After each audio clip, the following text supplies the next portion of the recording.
through with all those cameras. Right. So,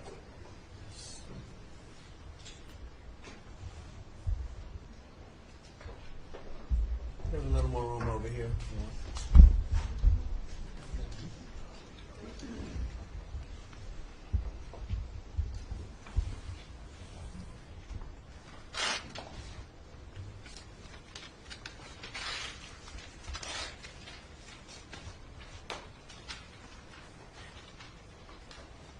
Thank you very much. We had a very good meeting. We're talking about a lot of different things. Consumer prices have actually dropped.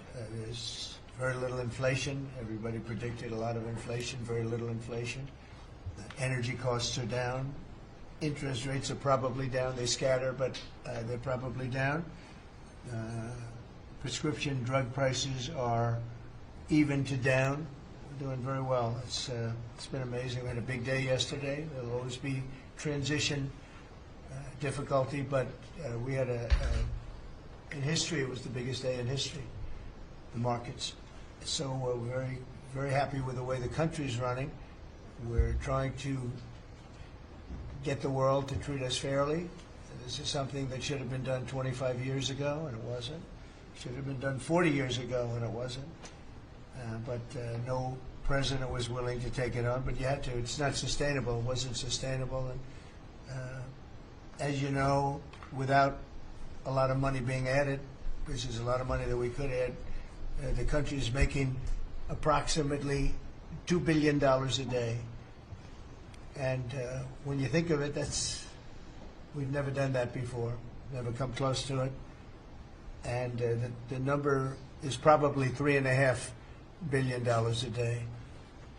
And that makes us a very strong country.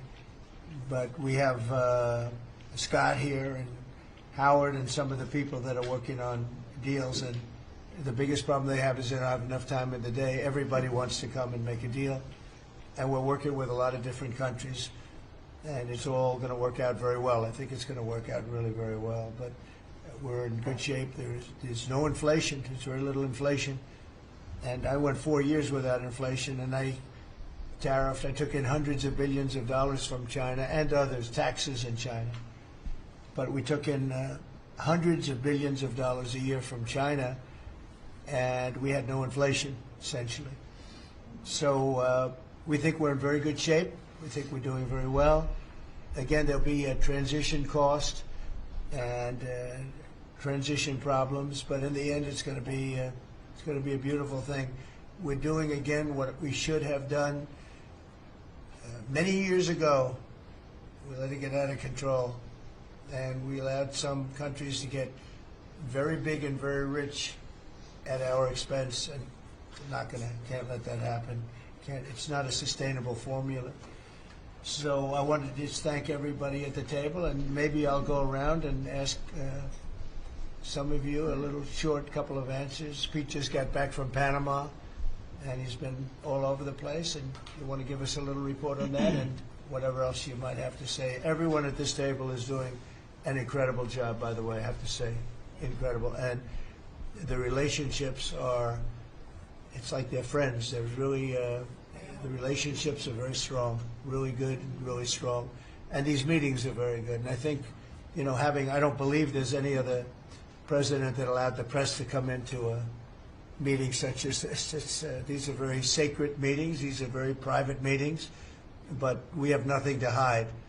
And I think it's good. I think it's a good, we want to be, a word you like to use, Jeff, is transparent. So we want to be transparent, and we'll do that by starting with Pete. Go ahead, Pete. Yes, Mr. President, we just got back from Panama last night. We were at the Panama Canal with their Southcom commander ships, F-18s, troops, and signed a couple of historic deals. One which is with the Panama Canal Authority, a framework for U.S. vessels, first and free through the Panama Canal. Right. And then also a memorandum of understanding with their security minister for the presence of U.S. troops. Fort Sherman is an old U.S. base there, as well as their naval station and air station, jointly with Panama to secure the Panama Canal from Chinese influence. That's something you said, we're taking back the canal. China's had too much influence. Obama and others let them creep in. We, along with Panama, are pushing them out, sir. And so we had a very successful trip there. President Molino sends his regards, very complimentary of the U.S. He's a great ally, and I think they want the Communist Chinese out. And with our troops there partnering with their forces, we've got a chance to push them all the way out, sir.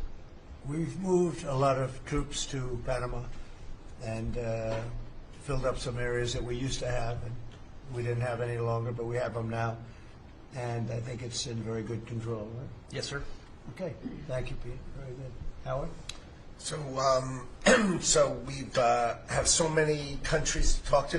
It is, it's incredible. I think Scott and I'm not sure we could ever have enough time in the day to talk to all these countries because they want to talk and they want to talk now, and they have come with offers that they never, ever, ever would have come with, but for the moves that the president has made, demanding that people treat the United States with respect. We're getting the respect we deserve now, and I think you're going to see historic deals one after the other. And then I'm very excited that within a week and a half, we're going to start with the gold card, and the Trump card is coming out, and we're very excited about that, and that's coming soon. So very excited. Good. Thank you very much. Good job. Linda? Well, on a couple of fronts, we have been addressing the issue of anti-Semitism on campuses. There's been some grant funding and contract funding that we've reviewed, and some canceled and some we've put on hold, waiting for that, while we do an investigation. On the other side of what my responsibilities are in having education go back to the states, we're meeting and talking with governors. I was with, this week, all 50 commissioners of education around the country, and because we also want to provide them with tools and best practices as education does move back to the states. Making great progress, great response from the states, and very positive. And what about colleges? You're holding back $400 million from Columbia, From Columbia. $8 billion from Harvard. Can you imagine the money we pay Harvard? They have a $60 billion fund, and we're giving them $8 billion, and we're trying to figure that out. And then they hire de Blasio, the worst mayor in the history of New York, and they hire the woman from Chicago who was a disaster, total disaster, and they pay them massive salaries, and they're supposed to be teaching you government. That's not Harvard. That's not Harvard the way it used to be. So do you have anything to say about that? The dollars you're holding back from quite a few universities that were not behaving. Yeah, and the other, there's some Princeton, Cornell, others that are coming in, and actually getting calls now from the presidents of the universities who really do want to come in and sit down and have discussions. And so we're investigating them, but in the meantime, we're holding back the grant and the fund money. Great job. Thank you. Very thankful for the House voting for the President's budget resolution along with the Senate bill. Made a ton of progress this week in working with members to ensure that a desire for flexibility in the Senate was not misconstrued as a desire not to slow and do spending reforms. And so we're very thankful for that. And now we can get after writing that bill, getting the President as big a package of his agenda to his desk. So very good week. Good. We just got the House vote, and now we're well on our way to getting, as we call it, the great big beautiful bill. It's a beauty. There's never been a bill like this one. We're trying to get it all into one beautiful bill. It's tax cuts, regulation cuts, and many other things. The border, a lot of money for the border. You're doing a fantastic job. So, but we just got a report that we, as you know, you knew before us. Were you surprised we got the vote? Got the vote, and we're happy to get the vote. So I think we're going to be in very good shape. Okay, please. Mr. President, last year the Chinese received 1,700 orders for new ships. American shipyards received 5. Under your leadership, like so many other industries, we are going to revitalize and make shipbuilding and maritime great again with these blue-collar jobs. These are the cranes, the ports, opportunity zones, and drive that investment back in. And we have under that executive order, and also one to streamline foreign military sales for people that want to buy our equipment, and of course acquisition reform, all just this week under your leadership, Mr. President. So we're going to be rebuilding our shipbuilding business. We may order, would have to go to Congress for this, but we may buy some ships from other countries that we're close to and that do great jobs with ships, but we're going to start the process of rebuilding. We don't really essentially build ships anymore, which is ridiculous. It's going to be a very big business for us in the not too distant future, but in the meantime, we have countries that do very well at building ships, and we'll be dealing with those countries, and we may be ordering top-of-the-line ships from those countries. And within a fairly short period of time, we'll be building our own ships. So we'll probably have to go to Congress for that, but we're not going to have a problem. Susie, thank you very much for the job you've done. Go ahead, please. I just wanted to make sure you know that this cabinet, I think, pretty uniquely collaborates and cooperates and works together to accomplish all that you've asked them to do, and I think they deserve a lot of credit for that. Good. You're doing a great job. The chief of staff, doing a great job. Lee, go ahead. Mr. President, the Biden EPA was strangulating the economy. The Trump EPA understands it's not a binary choice. We can protect the environment and grow the economy.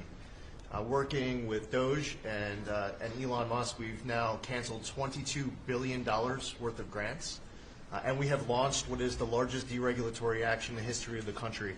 Just in one agency. That's how much of a mess the Biden EPA left us.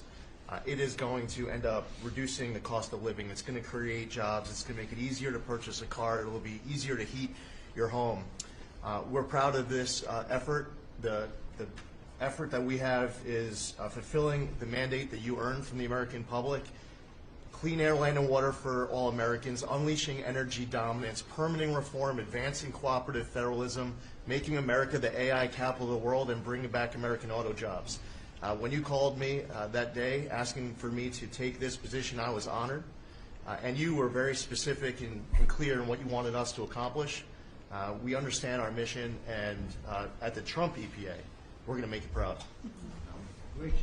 You're doing a great job. And you have a lot of applications for approvals for power plants, which are going to really power the regular plants, and they're going to be right next to each other, because we can't rely on our grid. It's old and it's tired, and it's very subject to being attacked, whether by rain or by bombs or by anything else. And we're letting people build their own power plants, and these are a lot of them being built with the AI and beyond the AI chips, and we're letting them build their own power, and never been done before, and we're going to get it done quickly and approved quickly as part of a plant. They'll have a sort of be their own power company, and it's very exciting. They couldn't believe it when I told them that. I said, we're going to get you the approvals very fast as part of your regular plant. You're going to build electric producing plants, and it's very exciting. And they're able to do it very quickly and very well, and you made it possible. Thank you. You have a lot of applications for some of the biggest plants that have ever been built in the world. These are serious plants, aren't they? Huh? Approved. We are open for business. Working with Secretary Burgum, Secretary Wright, we are going to make you proud. Sean? First off, Mr. President, it's Brooke's birthday today, so he's getting younger, so happy birthday to Brooke. Thank you. I want to thank you as well for the shipbuilding at EO. Again, to build ships, we also need mariners to sail those ships. I was just up at Kings Point for the Merchant Marine Academy a couple days ago, and we have some of the greatest young men and women who are learning how to be mechanical engineers, to rebuild and fix the engines on those ships, but also how to sail ships. I would tell you that over the past decades, this academy has become, it needs some love. It's been a little bit dilapidated. We have to invest in sailors, and I appreciate you taking the initiative. To be a global power, we have to build ships and have sailors to sail those ships. These are the very people that help Pete should we come into points of crisis to support the military. So thank you for that. Number two, the last administration announced 3,200 projects big, beautiful roads and bridges. Most of them are good. But they announced them, they didn't sign a grant agreement. 3,200, so the money doesn't go out the door to build the infrastructure in the country. And it's fun to do an announcement. It's actually the harder work to put together these grant agreements. So we're doing the work right now at DOT to get these grant agreements done and build the projects. Most of them are good. And they also put in all of this green and social justice requirements on roads and bridges. We're pulling all that out and putting the money toward the infrastructure, not the social movement from the last administration. Good steel, right, as opposed to green paper mache. Okay, thanks. Great job. Sir, first, we are, I would say, more than friends. We've all become family, and I think that what you have assembled in your vision is a turning point and an inflection point in American history. And so just being a part of that is the greatest honor. So thank you for that.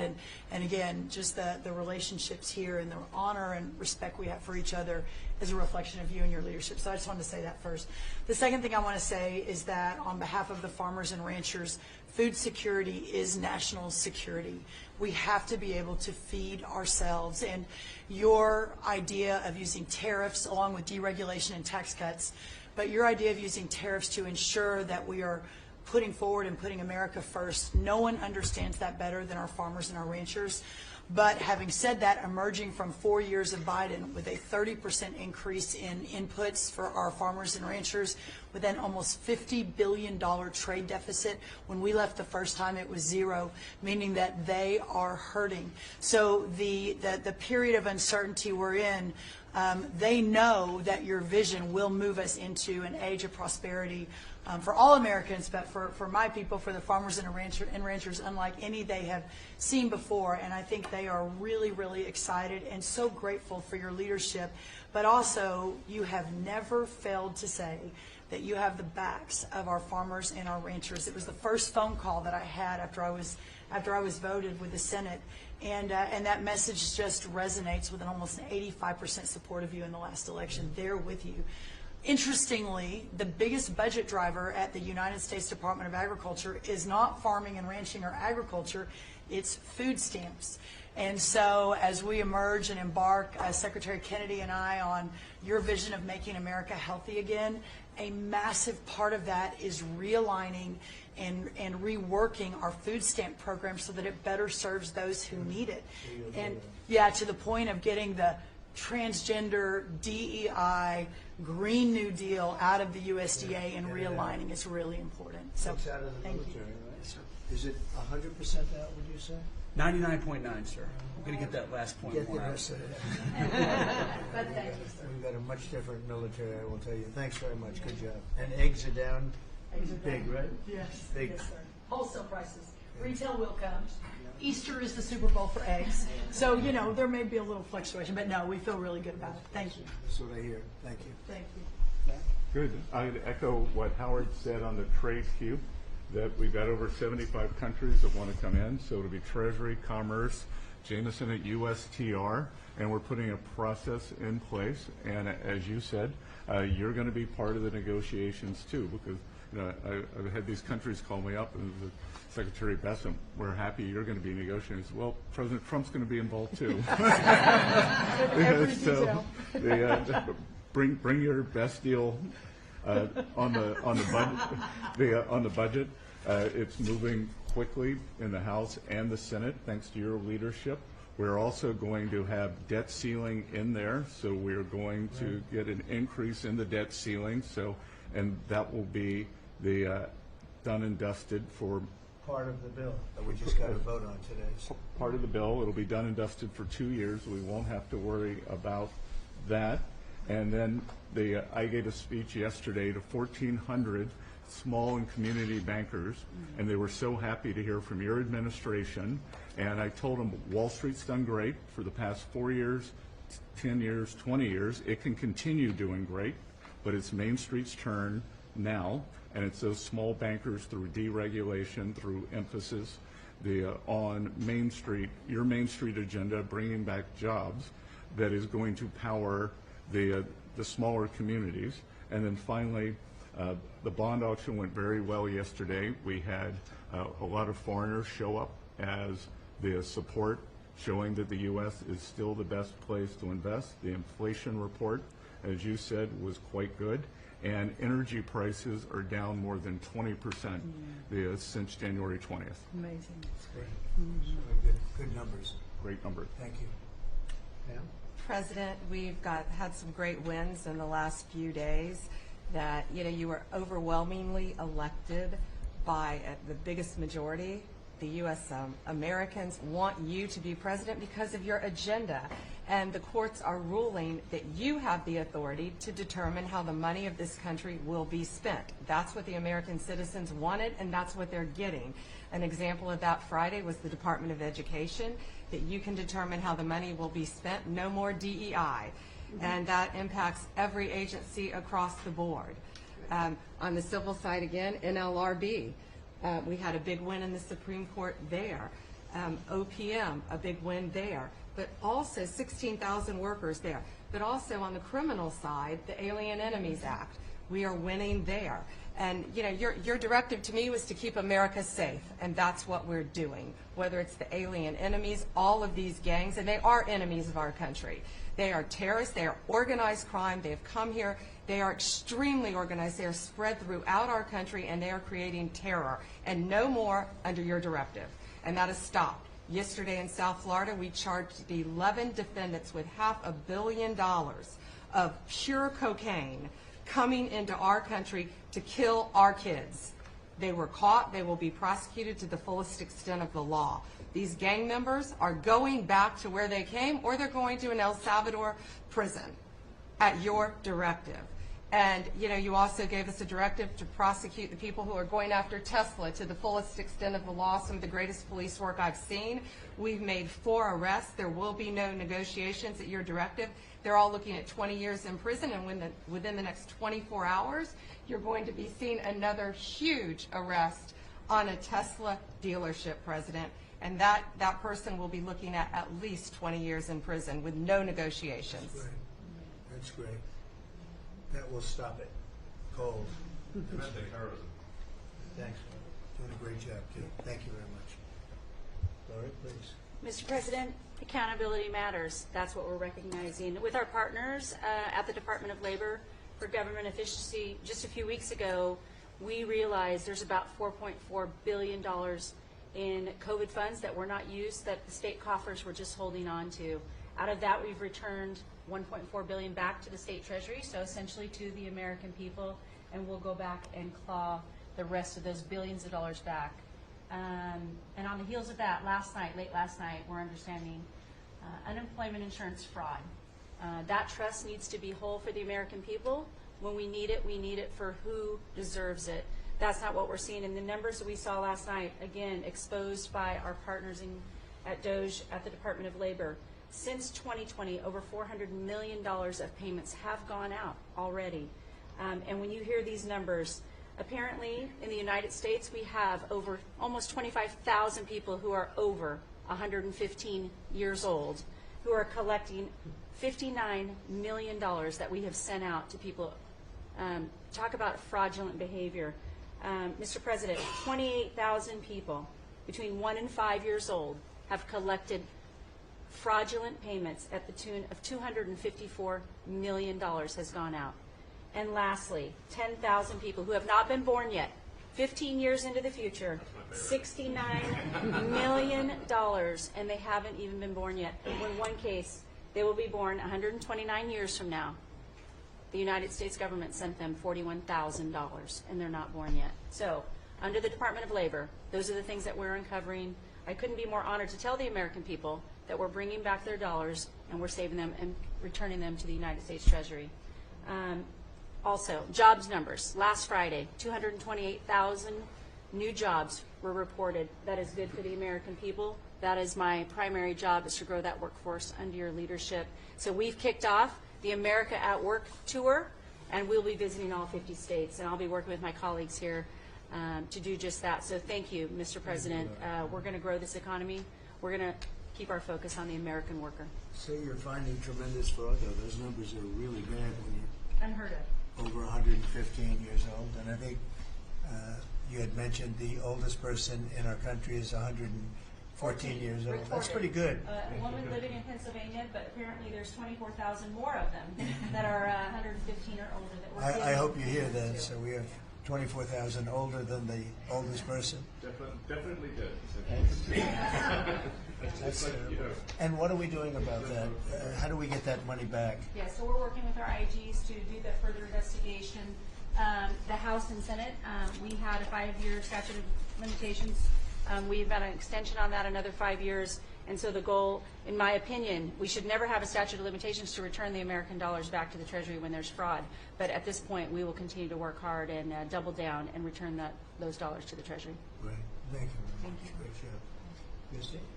Well, Mr. President, thank you for your leadership at the border. For the second month in a row, you have broken the record in the history of the nation for the lowest number of encounters at the border, which is absolutely remarkable. You have said that America's laws matter and that they'll be enforced, and we're hard at work now to get people to go back home that are here illegally. So the Alien Registration Act has been in place long enough now that those individuals that are here illegally, if they haven't registered, then they can be charged criminally, and they can face fines up to $1,000 a day and face deportation if they don't go home, and they'll never get the chance to come back to America. So we're encouraging people to use the CBP Home app to register, and we're working on the resources and funding to buy them a plane ticket to send them home.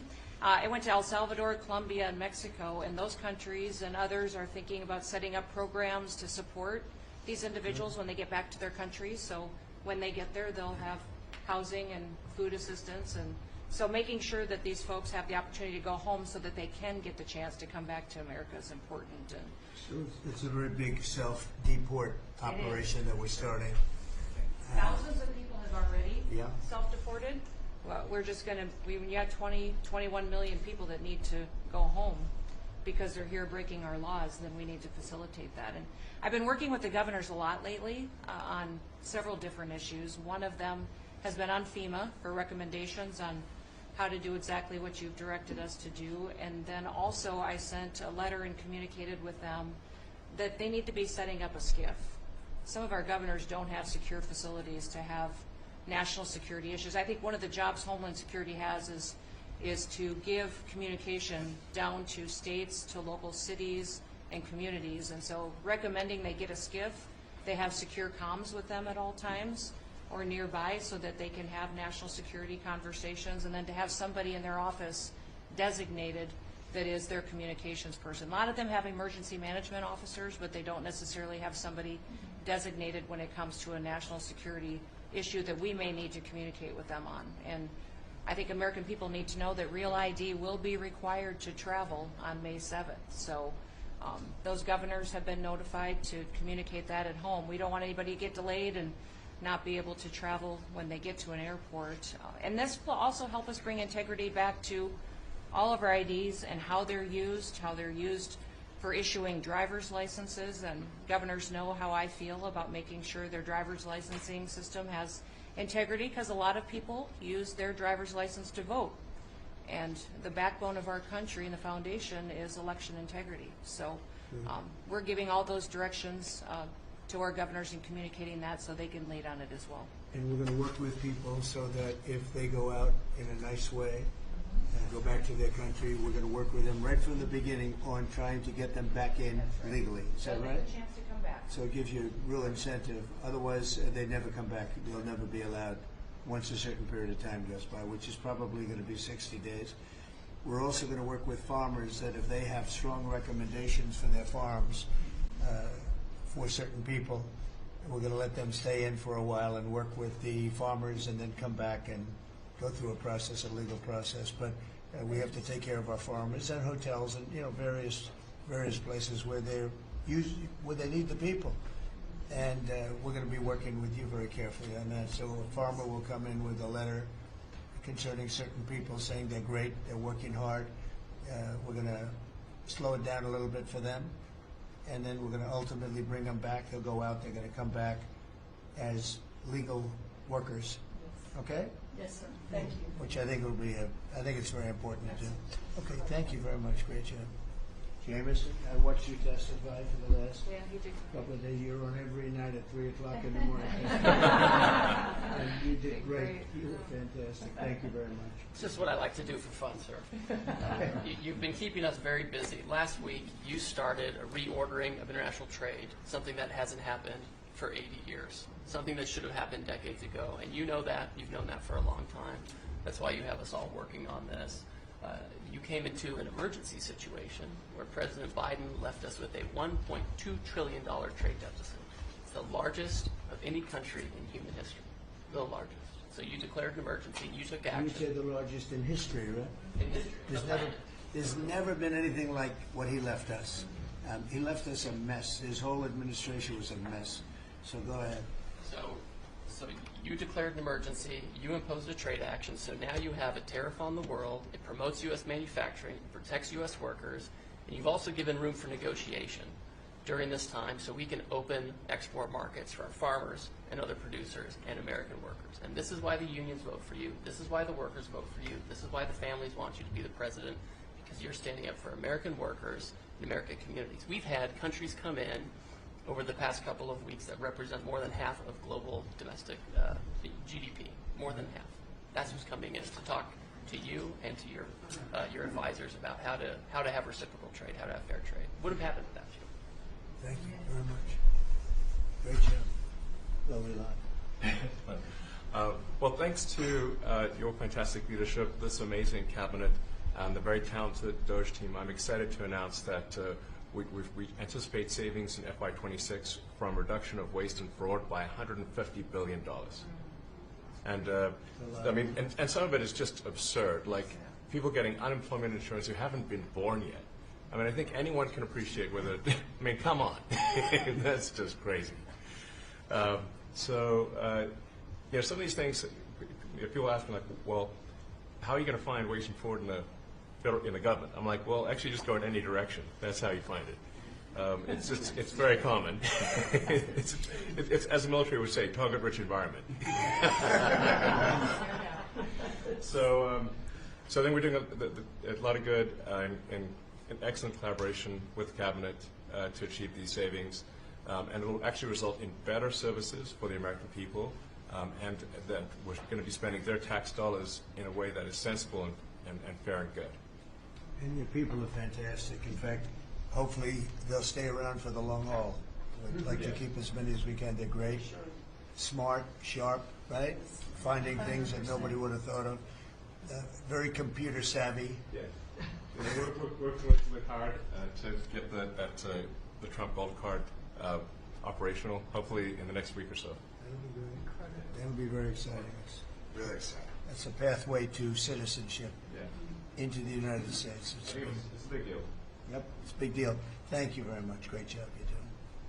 Thank you, sir. Thanks to your leadership and setting the mandate of transparency and accountability across the U.S. government. I'm bringing that transparency and accountability to the intelligence community, first and foremost, to make sure that you and your cabinet have that real-time, relevant, apolitical, objective intelligence to best inform whether it's negotiations for peace, negotiations around tariffs, the great work that you are leading around the cabinet today. Secondly, working with Department of Homeland Security and the FBI to increase our information sharing to achieve your goal of countering the narcotic trafficking and our ability to go after cartels now designated as foreign terrorists. I met with the National Sheriff's Association this week, being able to work to make sure that the information that they are getting on the ground, that local law enforcement is getting on the ground, is being fed back up through to our National Counterterrorism Center, and that we have all of the federal agencies, state and local law enforcement, all on the same page as we are working to make our country safe again. And lastly, sir, as you know, declassification and rooting out weaponization and politicization of the intelligence community is a huge priority. You know more than anyone else the very dangerous and negative consequences of that. I've got a long list of things that we're investigating. We have the best of the best going after this. Election integrity being one of them. We have evidence of how these electronic voting systems have been vulnerable to hackers for a very long time and vulnerable to exploitation to manipulate the results of the votes being cast, which further drives forward your mandate to bring about paper ballots across the country so that voters can have faith in the integrity of our elections. And lastly, we've been scanning. I've had over 100 people working around the clock to scan the paper around RFK, Senator Robert F. Kennedy's assassination, as well as Martin Luther King Jr.'s assassination. These have been sitting in boxes in storage for decades. They have never been scanned or seen before. We'll have those ready to release here within the next few days. That's great. Bobby, how do you feel about that? That's hitting close to home, isn't it? Huh? When you think, I'm thinking about Bobby when that statement's made. We're very grateful to you, Mr. President. And you'll let Bobby see some of this because, you know, it's very personal stuff. But it's time. I've asked him, and his response is, put it out. The world needs to know the truth. And his uncle that's been out, and anything that hasn't been out, they can go to your offices and see, right? Everything that we have within our possession, it's either online or it's physically at the National Archives and Records Agency. We also have hunters going out, Mr. President, and looking in the storage lockers at FBI and CIA and other agencies, specifically to find if there is anything else that has not been reported. We're actively going out and trying to search out the truth. Okay. Yeah, we want to get it all out. Yes. 100%. Good. Thank you very much. Good job, guys. Mr. President, on behalf of America's manufacturers, I want to thank you for standing up to the Chinese Communist Party and fighting for our main streets, for our workers, and for those that make things in America. I'm out on a Made in America manufacturing tour, and as I go across the country, people are grateful to have a president who's not just fighting on the tariffs fronts, but to get inflation down, to create jobs. After Biden destroyed 110,000 manufacturing jobs in just his last year, you've already brought back thousands and thousands of manufacturing jobs. So the American worker is grateful. Main Street is grateful for you. And at the agency level, we're making sure that manufacturers have access to the capital they need, but we can't do that if we're not fighting fraud. So we've modified our loan applications to have citizenship verification, to make sure we have birth dates, common sense principles around lending that the Biden administration had waived. They waived $450 million of fees in 1 year. We're restoring that for the American taxpayer. And the American taxpayer, as tax day approaches, April 15th, they need to know that this cabinet, this administration, and thank you Elon Musk and Doge for fighting for the American taxpayer to make sure that their hard-earned dollars are well spent, that they have a return on investment for this country, and that we're fighting for them just as you are every single day. So thank you, Mr. President. Thank you very much.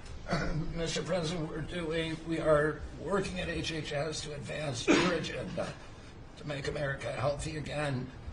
I'm working with Lee Zeldin to reassess the fluoride rules based upon the August release by the National Toxicity Program of new science that shows a direct inverse correlation between exposure to fluoride and IQ loss, particularly in children. Lee and I were in Utah this week, to announce that Utah became the first state in the country to ban supplemental fluoride. I'm working with Brooke on, and governors now in 24 states who are advancing MAHA legislation to get soda pops off of the food stamp program, off the SNAP program. We've launched Operation Stork Speed to get the bad chemicals out of baby formula. We're working with governors across the country to get good food into the school lunch programs and to get rid of food chemical dyes and other bad chemicals that are in our food. We've shown now that this directly affects academic performance, violence in the schools, and mental health, as well as physical health. We are working with governors across the country to get cell-to-cell or bell-to-bell legislation to restrict the use of cell phones in schools, which again dramatically impacts academic performance. Today we announced a dramatic reduction in animal testing at NIH and FDA. We're going to switch over to AI, which we've now found is much more precise in identifying the impacts of toxics in various products.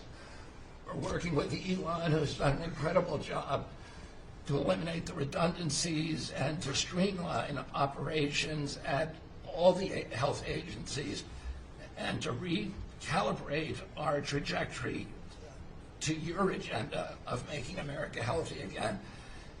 And finally, the CDC has done an amazing job at getting the measles outbreak under control. We have about 680 cases now in 22 states, compared to the same outbreak in Europe, which is 127,000 cases and 37 deaths. Our numbers in this country have now plateaued. And I want to thank CDC for that. And we're trying to refocus the press. We've had 3 measles deaths in this country over 20 years. And we're trying to refocus the press to get them to pay attention to the chronic disease epidemic as you've asked us to. We have now 38% of American youth are pre-diabetic. This was unknown 30 years ago. Every child that becomes diabetic, there should be a headline about them. We have 100 million adults who are pre-diabetic or diabetic. And we have, we have now, the autism rates have gone from now most recent numbers we think are going to be about 1 in 31, 1 in 12, so they're going up again from 1 in 10,000 when I was a kid.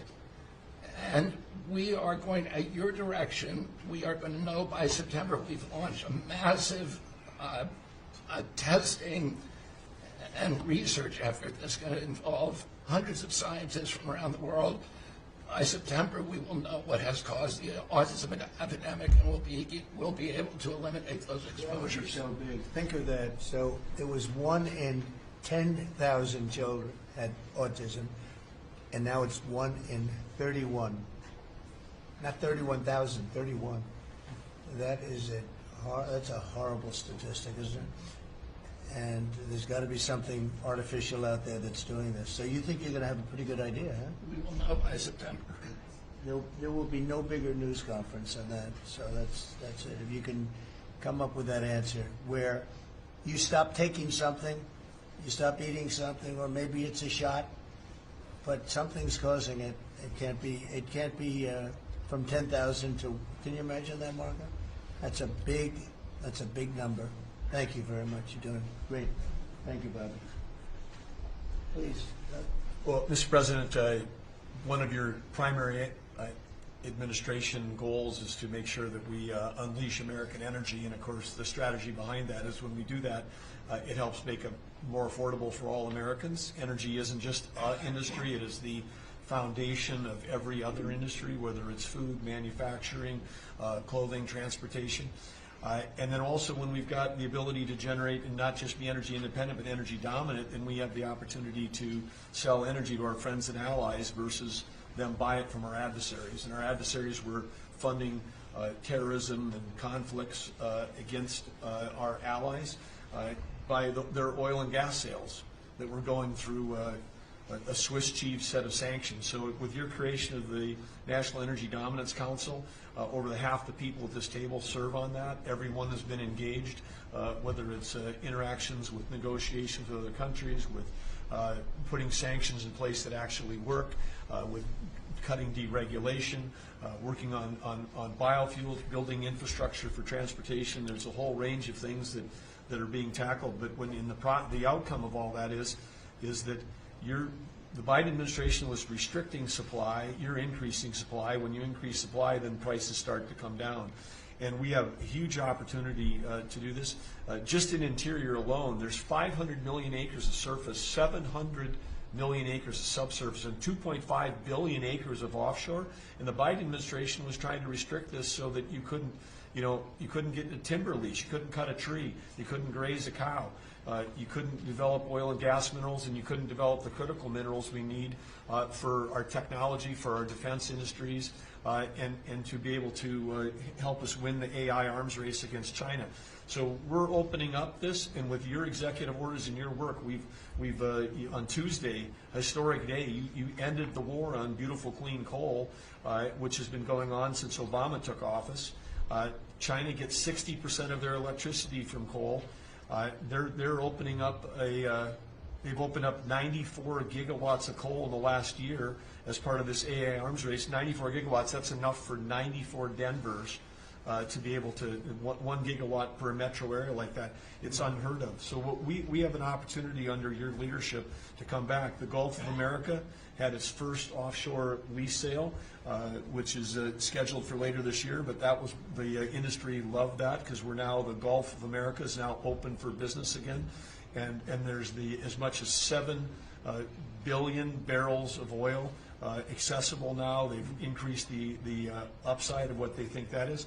On the coal front, the estimate is the financial value of the coal in America is $8 trillion. That was an asset on the balance sheet that we've now being put back on again.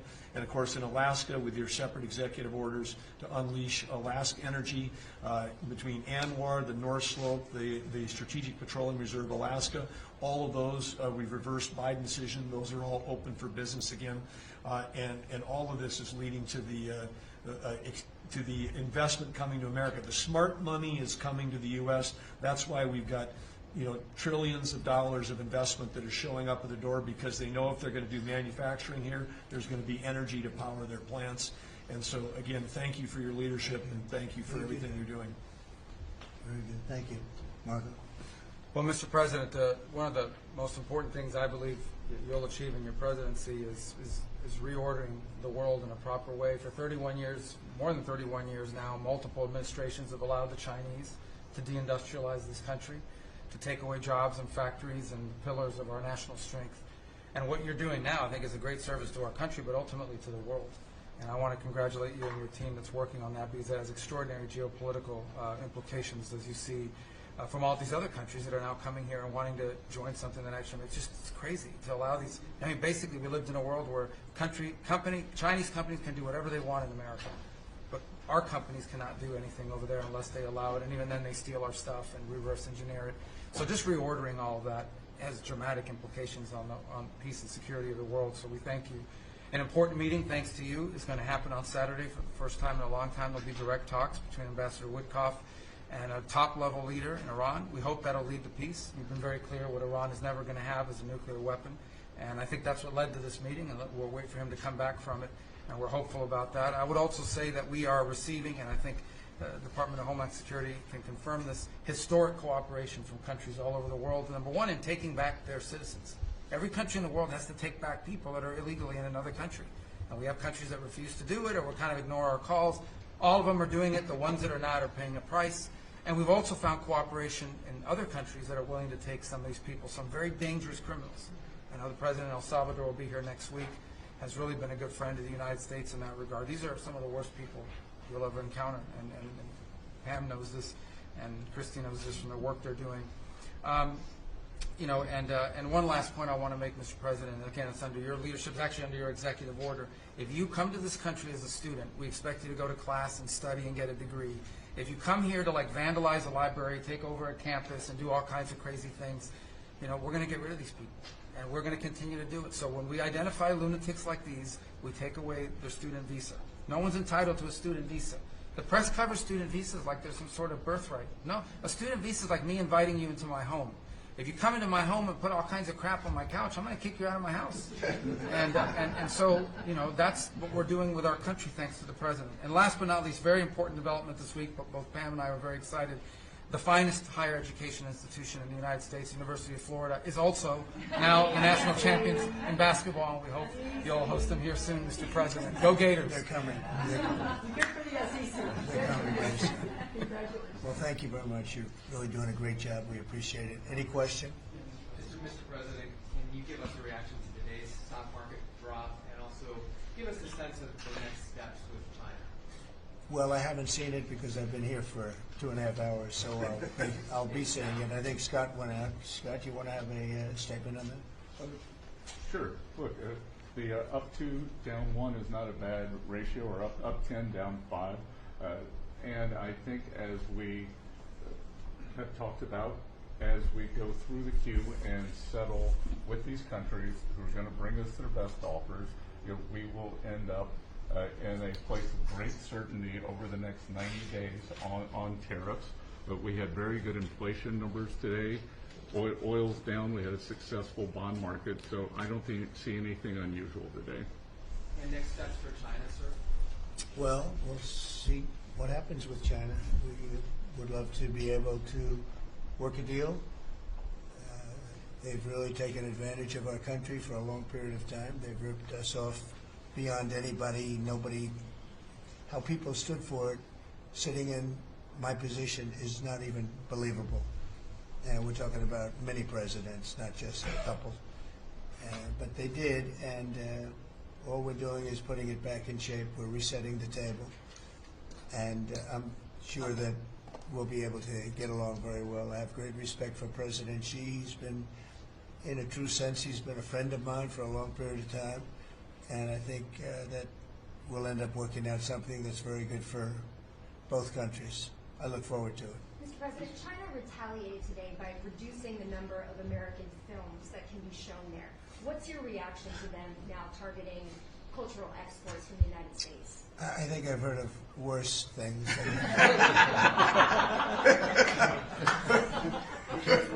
Yes, please. Also on China, the Ukrainians say they have evidence that Chinese soldiers being found fighting for the Russians in Ukraine. Can the U.S. verify this? And if so, what does the U.S. plan on doing to China to counteract that? We'll look into it, but I think beyond that, we're really looking to get that war stopped. They're losing 2,500 and even more than that young people a week. They're Russian and they're Ukrainian. They're not American, but they're people. And we're seeing if we can get it stopped. And I think we're making progress. I appreciate the ballerina who was released. It was at the request of a very good friend of all of ours, actually. Dana White called me and he said it's the friend or the relationship of one of the fighters for UFC or one of the fighters. And Dana's an incredible guy, and we spoke to President Putin about it, and they made a deal. They released the young ballerina, and she is now out, and that was good, so we appreciate that. We hope that we're going to be able to make a deal relatively soon with Russia and Ukraine to stop the fighting. It's so senseless. It's such a horrible thing. It would have never happened if I were president, but it did happen, and we were given that card. And I think we're going to get it. I think we're going to get it stopped. We've got to get going. We got to get it. We have to move it faster. Likewise with the hostages, we're making progress. We, there's 59 hostages, but only 24 of them are living, and that's the way it's been presented to me by the mothers of some of the dead, mothers and fathers of some of the dead hostages, and they want the bodies of their baby, as they say, their baby, their young boys. They want them back as much as if they were alive. It's amazing because when I met the hostages 2 weeks ago here, I couldn't believe what they had to go through, by the way. But when I met them, they said, yeah, there's 59, but 24 are living. And they actually consider, I guess if you're a parent, you do consider it this way, that the remainder who are dead, the 24 that are alive, the remainder that are dead, they want them back just as much as they would want them back if they were alive. It's really pretty amazing and pretty sad. So we're getting close to getting them back. We have a lot came back. A lot of people are very grateful. And some came back in pretty bad shape. Some came back, they're okay. I think they're going to be scarred mentally for a long time. Because if you sit down and talk to them, as I have, what they went through is incredible. But we're making progress. We're dealing with Israel. We're dealing with Hamas, and it's a nasty grip. Mr. President, how close are you to the first country coming to actually make a deal with the United States over tariffs? Is it days, months? Well, I think it's very close, but you know, we have to have a deal that we like. We don't want a deal that's going to be a bad deal, or I could make every deal in one day if I wanted to. I could do this all in one day. I could just say, here's what we'll do. And I was saying to the people before, to Scott, mostly to Scott and Howard, and some of the other people that work with us on the negotiations. You know, we have a lot of law firms that have paid me a lot of money in the form of legal fees. We're going to probably use those firms to, if we can, I think we can. I'll make a contribution to the country, but they're great firms. They're the best firms, the biggest, and really the most prestigious. And we may be using them to help you guys out, because you're going to need a lot of lawyers. And I'm not sure Pam's going to be happy if I say, can you send over about 200 lawyers that work on trade? She's working on criminal stuff, and I think that's going to be her focus more than anything else. So we'll find out if we can do that. But we have a lot of lawyers that you've been reading about where they paid $100 million a firm on average. Now we have the final 4 or 5 are at $125 million. So I have a lot of legal fees I could give to you people, and we might as well use them. Hopefully I won't need that many legal fees or that much. I may. Who knows? After it ends, after we leave, maybe I'll need it. But if I do, it's not going to be very pleasant. So I think we're going to try to use these very prestigious firms to help us out with the trade, because you know we have a lot of countries. But we want to make deals that are proper for the United States, not just we can make deals easily. We want to make them proper. Mr. President, if you aren't able to reach the deals that you want to see at the end of the 90 days, will you put those higher tariffs in place, or will you extend? Well, that's what would happen. I mean, if we can't make the deal that we want to make, or we have to make, or that's good for both parties, it's got to be good for both parties. You wouldn't. And then we go back to where we were. You go back to the numbers that you announced last week. I think so. You wouldn't extend the pause. Yeah. We'll have to see what happens at that time. Thank you, Mr. President. You said yesterday you were considering some exceptions for companies. Can you talk about what you're considering, and then also on the reciprocal tariffs that would be substantially lower?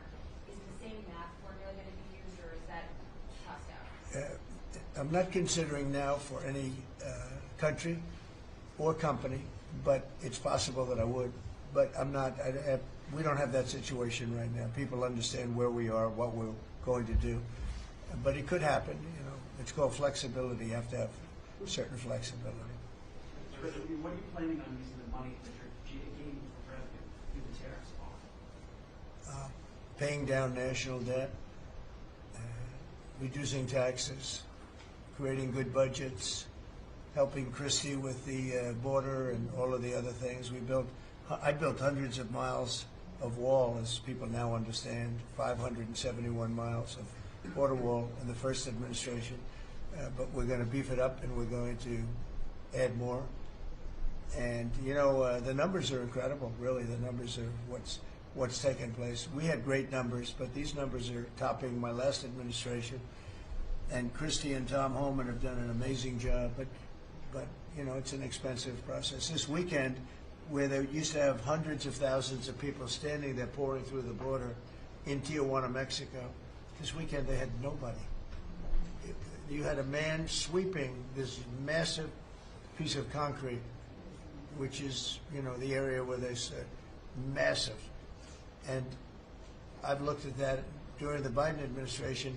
You couldn't see a piece of that concrete. There were so many people on it. You couldn't, if you had helicopter shots, you couldn't see concrete. Now, this weekend, you had nobody there but a man with a broom sweeping it and cleaning it up. Pretty amazing. It's really an amazing job. But it will be used for that. It'll be used for a lot of things. It'll be used by the Department of Justice for doing a great job. Pam is doing a fantastic job. So it's going to be used for a lot of different things. Mr. President, on the 10% tariff, is that a basement? Is that the It's a floor? baseline. Can countries negotiate that to bring that It depends down? on what they're adding. Some countries we have massive deficits with, or they have big surpluses with us, and others it's not that way. So it depends. That's why it's really they're all different. Every country is different. Some have certain advantages that others don't have, and certain things. We have China has a surplus of $1 trillion. I mean, the numbers are crazy. And others have basically no surpluses. We have some that are pretty even, but they hurt us in other ways, and we just want to get that taken care of. So everyone is a little bit different. So are you negotiating with the EU as one bloc or individual nations for the tariffs? We're looking at it as one bloc. They've been very tough, but they were very smart. They were ready to announce retaliation, and then they heard about what we did with respect to China and others, but China, and they said, we're going to hold back a little bit. They decided to hold back. I thought they were very smart. Look, the EU is very smart, but they really have taken advantage of the United States. They were formed for the purpose of taking advantage of the United States. And I don't blame them, and I don't blame China. I don't blame anybody. I blame the people that were sitting at that desk in that other beautiful Oval Office for allowing it to happen. Many presidents I blame. They should have never allowed it to happen. And I'm doing something that a lot of them wouldn't want to do. But I'm here, I do those things, and we're going to make this country great again. We were taken advantage of by almost everybody. I sat back in the last administration. I would actually read them. I don't have to read them now. I know them so well.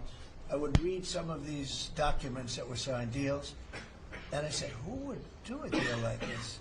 Who would do it? You've seen it, Elon. Yeah. I'd look at deals where it's so one-sided. Even we have a deal with Japan, and we get along great with Japan, and we had the Prime Minister here. He was fantastic. As you know, Abe was great. Shinzo was great. He was a good friend of mine, unfortunately no longer with us. But we defend them, but they don't have to defend us. I said, that doesn't sound too good. But we have a deal, a defense deal. We pay hundreds of billions of dollars to defend them. But if for any reason, in other words, we pay all the money. They don't pay anything. But if we're ever attacked, they don't have to do a thing to protect us. I said, oh, that sounds like a wonderful deal. So that's just one out of thousands. And I just wonder who did this. And it's people that either hate our country or didn't care, an expression that you use. I think it's really a lot of them didn't care. It's just hard to believe how bad they are. Now that's a little bit of a defensive deal, but I'm talking about trade deals, the same thing. They're so bad, you would say, how come? And even when I'd renegotiate, like I'd go to a country, they'd give me everything I asked for. I said, why didn't somebody ask for it like originally? They give me everything. I think when they were negotiating, they didn't care, or they didn't ask, or they were shy, or they were very stupid, or they hate our country. Yeah, go ahead, Jeff. You were speaking about Japan. Can you clarify what your vision is for U.S. Steel? You referenced it yesterday. Yeah. There's some questions about what you actually want to see Sure. out of Look, that. U.S. Steel is going to do very well now because of tariffs, and I don't know why they even need a deal, but the only thing is U.S. Steel, if you go back 80 or 90 years, that was a behemoth in this. That was our biggest, most, if we were around, we would have been very proud of it. Today we have different types of companies that are big. Google, it's not the same as U.S. Steel, and I love Google, and I got to like the people that run it. They're very capable people. They didn't like me so much in the first administration, but they like me a lot now. I don't know what happened, but I like them. But I think they would be the first to admit, when I envisioned, you look at some of those steel factories from 90 years ago, it was a different kind of a country, but they were miles long. Today you see just empty hulks. Those hulks are going to be filled up very soon because of what I'm doing with tariffs. It was a different kind of a thing. But if I didn't do that in the first term, my first term, if I didn't put tariffs on, we would have, because China and others were dumping steel, billions of dollars of steel. Our steel companies were all closing. Every fact, we wouldn't have one steel plant open, and now we have a steel industry that's doing very well, but soon it's going to be thriving, really thriving, and those factories are going to be filled up, but more importantly, they're going to build brand new ones. Nucor and so many other companies call me, Nucor being a big steel company. They're building massive new steel plants, and it's great. And likewise, car companies. we have many, many car companies. 3 of them, I'm not looking to hurt Mexico, and I like Mexico. And by the way, I think the new president is a terrific person, a fantastic woman. We've had many conversations. She's a very elegant, just a fantastic person. And she's been very nice, very, very nice. But I'm not looking to hurt them, but we have 3 car plants that were under construction in Mexico. They stopped constructing, and now they're going to build in the United States because of tariffs. See, we should have never let this happen, because whoever it was that was president at the time, we lost 90,000 plants and factories since NAFTA. 90,000. It's not believable. How about that, Laura? You know, you're in that sort of world of factories and Build back plants. manufacturing, construction jobs, bring those workers back home. That's right, we're going to bring them all back. But think of it, from that period of time, which isn't so long ago, we lost. I said the other day, if you had a map on a big wall like this, and if you had pins, 90,000, I don't know if you'd have enough. I don't think you'd have enough room on the map to put the pins. 90,000 factories that we've lost since NAFTA. And it's not even, and about 6 million jobs, really, I think probably a lot more than that, but they say 6 million jobs. We're going to bring many of that back. I think we're going to bring more than all of it back. We're going to be better and stronger than ever before. But if a president, when they were leaving, said, look, you can leave, but if you're going to build a factory someplace else, and you think you're going to come and sell your steel or your car or any product that you make, your pharmaceuticals, which we're going to do, we're going to get them all back. But if you think you're going to just, all they had to do is say this, and they wouldn't have left. You know, I said it the other day. I said it with respect to, I made a speech a year ago, and I told them if I win, we're going to charge a big, big tariff at the border. And people were thinking about building in Mexico a car plant. And I said, we're going to have a big tariff. So if you want to build a car, you're going to have to pay 25% more than the cost of that car. You're going to have to pay 25% tariff at the border. They would have never left. They could have kept everybody. If a president said, if you leave this country, you leave Michigan, you leave Detroit, you leave anybody, any of our states, because to me they're all the same. I love them all. I love them all, and I probably won them all, but they say I won most of them, but I think I won them all, but that's okay. But all you had to say if you were the president is, if you leave and you think you're going to now fire all those workers, leave all that, everything behind, and you're going to build in another country and sell it any, and no, you're not going to. You're going to pay 50% or 100% tariff. They would have never left. And all you had to say, Marco, is all you had to say very simply is, you don't have to write it down. All you have to do is say it verbally. If you leave, you're going to pay 100% tariff. Therefore, don't leave. They would have never left. But they left 90,000 plants. I mean, it's hard to believe that many. It's not, you can't envision it. So just getting back to your, because I'm the great weaver of all time. To weave, you have to be a genius. To go on tangents, anybody can do that. But we'll get back to your original U.S. Steel. U.S. Steel is a big name in this country.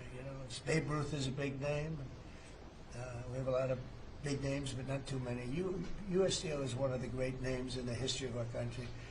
And normally I wouldn't mind so much. I wouldn't be thrilled with it. But to buy for a foreign country, and we love Japan, but for a foreign country to buy that cherished U.S. Steel brand, that's hard for me to do. And maybe somebody else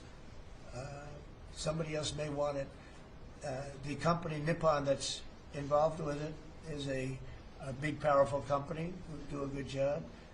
But why can't they just build a plant themselves? I mean, why do they have to, take U.S. Steel? So as you know, I rejected the deal. Now they've come back in a different form. They're coming back as an investor. And, I feel better about that, I guess. But, I know them very well. I know they're thinking. It's the investor. They'll invest, and somebody else maybe is sitting in this chair, and they will no longer have an investment. They'll have the whole thing. That's the way it works. Very smart. They're very, very smart people. We're dealing with very smart people throughout the world. Great geniuses, actually. Look what they've done to our country. And again, I don't blame China. I don't blame anybody. If I could have done it, if I were in that position, I'd have great respect. I have great respect for the people. They ripped off the United States, and all we had to do, have a president that knew what the hell was going on, and none of those countries would have left. Those companies, none of them would have left. So that's a little lesson in basic business. And it's really basic business. It's not complicated business. It's very basic business. And we'd have every one of those car plants going just the way they were 30 years ago. None of them would have left, but now they're coming back. Mr. President, the Labor Department has confirmed that $400 million went to fake people for unemployment benefits. Yeah. What's sort of your initial reaction? I think it's terrible. I just heard it from Lori, and I appreciate it, and you heard it from Elon's people, right? That's right. Elon's done a fantastic job. Look, he's sitting here, and I don't care. I don't need Elon for anything other than I happen to like him. But I'm telling you, this guy did a fantastic job. I don't need his car. I actually bought one because, and they said, oh, did you get a bargain? No. I said, give me the top price. I paid a lot of money for that car. But honestly, he makes a great car. You know what I do with it? I let the people in the office drive around in it. Margot, Natalie, they're all, Chamberlain, they're all driving around the most beautiful car. It's gorgeous. But I did that as a sign of, just a show of support. Numerous people have done that. Just a show of support. Because, you know, he's done a fantastic job, but he hasn't been treated properly. Hasn't been treated properly, yeah. Mr. President, can you talk to us about your communications with China? Has President Xi reached out at all since the tariff? Well, I don't want to say who's reached out. I just say that I think it's going to work out, hopefully well. They're very big. It's hard to get over, if you're me, what they've done to our country. They've destroyed our economic base to a large extent. The good news is we're very vibrant, and we're going to get it back fast. We already have. Look, we're making $2 billion a day now, and during Biden, we were losing $3 billion a day. Biden was a disaster. He was the worst president in the history of our country. And, you know, to me, worse than that, because the money you can make if you have the right guy in this position, worse than that was what they did on the border. By allowing the jails of the world, not South America, all over the world, to be opened up so that we take everybody from Africa, Asia, South America, Europe, the bad ones. They opened up their jails and they dumped them in the United States. And now this beautiful young woman who seems to be, boy, she loves what she does, though. I think she loves what she does because she's a patriot. She hates to see it. And Tom and all the people. But for us to spend, you know, hundreds of billions of dollars, this is just, I don't know. Again, they either hated the country. Who would do this? Who would want millions of people to pour through an open border? We have no idea who the hell they are. And just walk right through. And half of them, whether you like it or not, you could look at them and you could say, they are not going to help us. These are some rough people. But they'd empty out their jails, and they'd empty out their mental institutions, insane asylums, and they'd let them into the United States of America. And inflation we can fix, and all of the other things we can fix. We'll get it going. But this is something, it's such a horrible thing, and it's really hard. You know, we have to do deportations. Now we're doing self-deportation. We're coming up with all sorts of ideas. And they must have known it's not going to work out well. And, you know, we want people to come into our country, by the way. We need them badly for the jobs. But we want them to come in legally. They have to come in legally. They have to show that they can love our country. Thank you very much, everybody. Thank you. Thank you very much. The Democrats are making allegations about market manipulation. Thank you.